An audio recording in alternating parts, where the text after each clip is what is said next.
Okay, guys, glad to know you're still there watching MBS Sport on MBS TV. I'm here and Evelyn giving you all that we have for you on this very edition of the show. Joining us in the studio this morning is the head of media, Nasarawa United. You remember, we've stated this clearly in the beginning of the show that in the second part of the show, we should be having him in the studio. Yesterday was a night of celebration for us who are indirectly or directly supporting Nasarawa United, because of course it is a turning point and we're here to discuss happenings surrounding the team. HMOS is in the studio. Good morning. Good morning. Sorry for coming behind schedule. No problem. You I understand your got the schedule. information quite belatedly, and my schedule too affected sure. the turnout. I should have been here much earlier. Yeah. How you doing? We thank God. Thank you. Okay. Thank you. And of course, we must have to congratulate you once more for making it to the 2025. It's not easy. I think this, if I'm not mistaken, your first time directly in the studio. You were with us some few here, I think some few weeks. On your program? Yes, on your program. Of course, on your program. I think that was last year. It was the end of last year. But this year, 2025, I wish if I had the opportunity, I should be featuring more frequently. That's really because our supporters and our fans have to be updated in accordance with what is happening. That's right. Exactly. Okay. You heard him directly, that the supporters need to be enlightened, and of course you out there whom are directly supporting this team had to know a lot that's happening within Nasarawa United. Let's start with what happened yesterday, Mr. Amos. At the Lafayette City Stadium, we've seen 8 players, number of players unveiled for Nasarawa United, and we cannot shy away from the fact that before yesterday we had a lot of complaints, ups and downs. But let's hear your own take from that perspective as a media head of the team. It's a normal thing in any club, even a club that is already doing well, still needs to rejig where they have deficiencies. Nasarawa United started the first stanza of the 2024-2025 league season on a very poor note. Results were not coming in our way. We are from a community of sports passionate individuals. These individuals don't want to have anything other than results. And when you are leading such a group of persons, you have to know exactly what are their choices. Go for those choices, know how to appease them. Because one of the driving factors in the football business or sport business is the community. The community engagement is pretty important because they form the 12th player, depending on the type of sport. That's right. In basketball, you have fewer numbers. In football, you have 11 players to start up again. And the 12th player is the supporter. You need them to boost your morale. You need them to keep you going. You need them to tell you exactly what is needed. You cannot see everything. And those who sit on the bench actually know exactly what happens inside, even more than you, because you are under pressure. That's true. So in this regard, we deemed it necessary after the disappointing outing of the first stanza. The management under the leadership of Mr. Solomon Babanja deemed it necessary. No, we have to come up and change the status quo because that is not where we belong to. We have to change this, and as a result of that, even though we were elected, were appointed by His Excellency Engineer Abdullah Sule to come up with a mandate, we discovered there were some deficiencies, and there was nothing we could have done in between the period of the first stanza because we came in just 3 days before the commencement of the league season. Players had been registered already.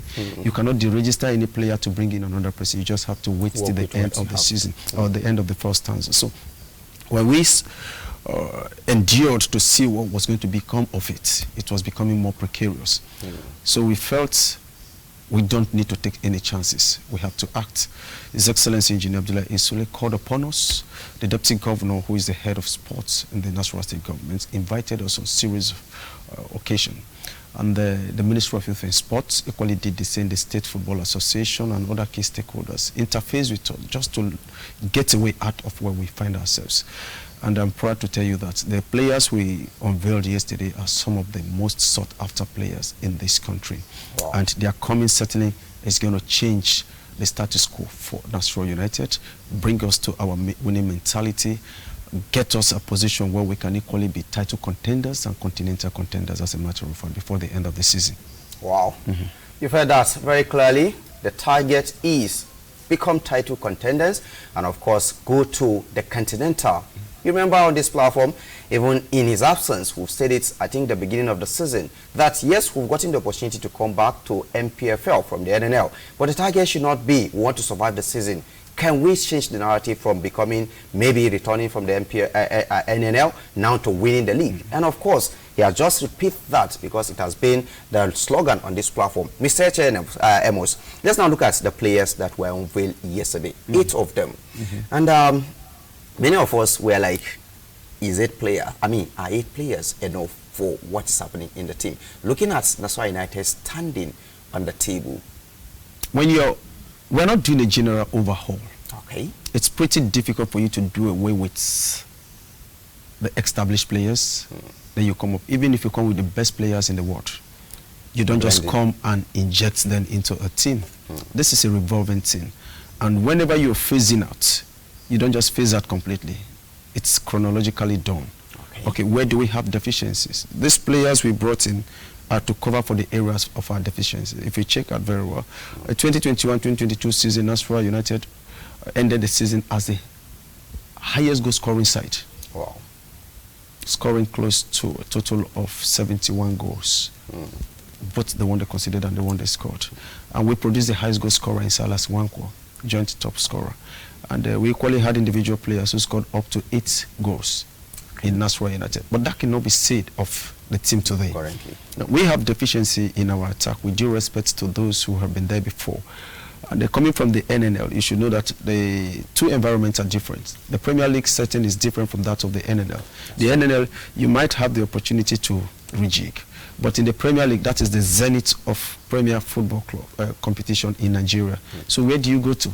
The only opportunity you have is, life is more difficult in the NNL than in the Premier League. That's true. So when you have the opportunity to turn around things, why can't you do those things?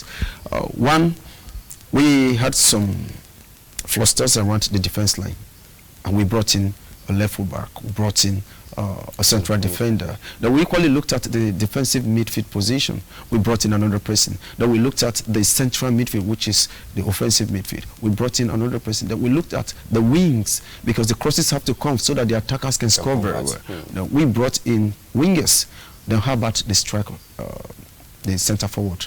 We brought in about 2 to 3 center forwards. That is to tell you what our mission is, to ensure that we return to our winning ways, not just returning to our winning ways, win convincingly, massively, to the point that you begin to hear, oh, Nasarawa United went away, they defeated an opponent 3-0, came to Lafia. We had beaten the team, Castina United here, 5-0.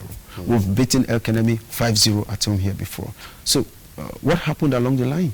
So the management under the leadership of Solomon Babanja felt it was high time we retrace our history and our track, and to see that we change the narrative and we invent in our supporters that hope that we are carrying on the shoulders, to tell them we are ready to do the job. So these guys, they are household names. They are A players, very established. But you cannot bring everybody established, because at this particular period, we are in the final phase of the league. No team would allow his player, his key player, to come and join your team unless you offer more than what they are offering. So what we decided to do, of course, we discussed this with the government at several occasions. We want to turn around this, but it will require a lot of money in the bank accounts from us to the owners of these players. And they said they are willing to do that. They are willing to do that. So since they are willing to do that, we have to bring the established players. It is not, the onus now behoves on them to either live according to expectation or get the decision of the management. Because to whom much is given, much is equally expected. Of course, to whom much is given, much is expected, and that is coming from H.A. Amos in the studio, talking about what is happening with it Nasarawa United, telling you that 8 players were unveiled as far as the mission to save Nasarawa United from collapsing, or probably from going into the other side of the leagues. Of course, you know what it is when you end within 17, 18, 19, and 20, as far as the Nigeria Premier Football League is concerned. We just returned to the league, and we don't want to remain where we are. And of course, we need hands that can make this successful. And that is why we have 8 players that were unveiled to support this team. My brother, before we let you out of this, because of our time, 19 matches we've played, 19 points.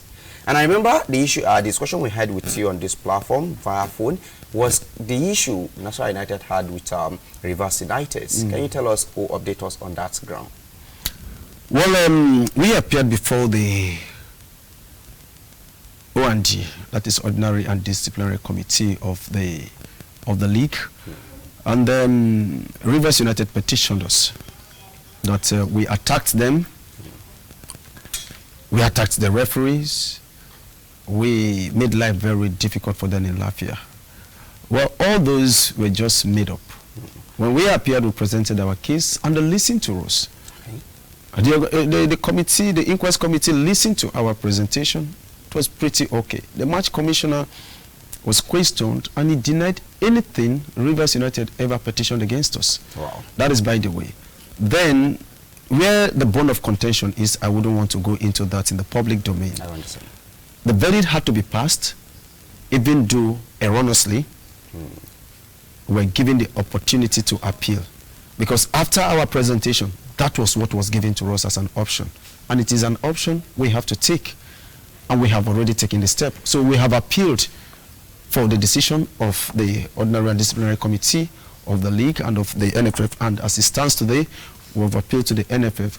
So we are waiting for the response of the NFF. But I can tell all our supporters the verdict will be overturned and it's going to be in our favor. So there is no cause for alarm. Don't press the panic button for now. Okay, no cause for alarm. Although, yes, as it stands, 3 points is deducted from Nasarawa United. Tentatively. Tentatively. Okay, I quote Amos. Tentatively. So correct. It's the plan that, okay, we'll go again because you have to appeal with your facts. Then if you're successful, then you get it overturned. And that is the mission. Finally, in one word, because of our time, your calls to our fans, because this was generated from the fans issue and the likes. One word. Just one word.